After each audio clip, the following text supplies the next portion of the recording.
अमरावतीतील मेळघाट जंगल सफारीत पर्यटकांना आज आयुष्यभर लक्षात राहील असा क्षण अनुभवायला मिळाला। वाघिणीने आपल्या 4 बछड्यांसह पर्यटकांच्या गाडीसमोरून शांतपणे मार्गक्रमण केले। संपूर्ण दृश्य कॅमेऱ्यात कैद झाले असून पर्यटक थक्क झाले।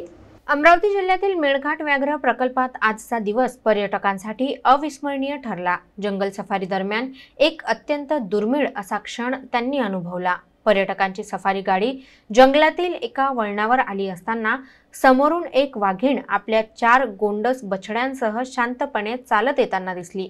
हे दृश्य पाहून पर्यटक काही क्षण श्वास रोखून बसले, कारण मेळघाटात वाघांचे दर्शन जरी होते तरी बछड्यांसह इतक्या जवळून झालेला सामना अत्यंत दुर्मिळ मानला जातो। वाघिणीने कोणतीही घाई न करता आपल्या बछड्यांसह गाडीच्या अगदी समोरून मार्गक्रमण केले। तिच्या हालचालीत शालीनता आणि बछड्यांचे कुतूहल एकत्र पाहायला मिळाले। सफारी अधिकाऱ्यांनी योग्य अंतर राखण्याच्या सूचना दिल्या आणि सर्वजण शांतपणे त्या क्षणाचा अनुभव घेत राहिले।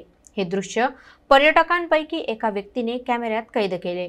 व्हिडिओ सोशल मीडियावर तुफान व्हायरल होत आहे। मेळघाटचा हा थरारक अनुभव पर्यटकांची उपस्थिती वाढवण्यात मदत करणार आहे, असे वन विभागाचे म्हणणे आहे। वन अधिकाऱ्यांनी सफारीला येणाऱ्या लोकांना प्राण्यांचा आदर राखण्याचे आणि नियमांचे काटेकोर पालन करण्याचे आवाहन केले आहे।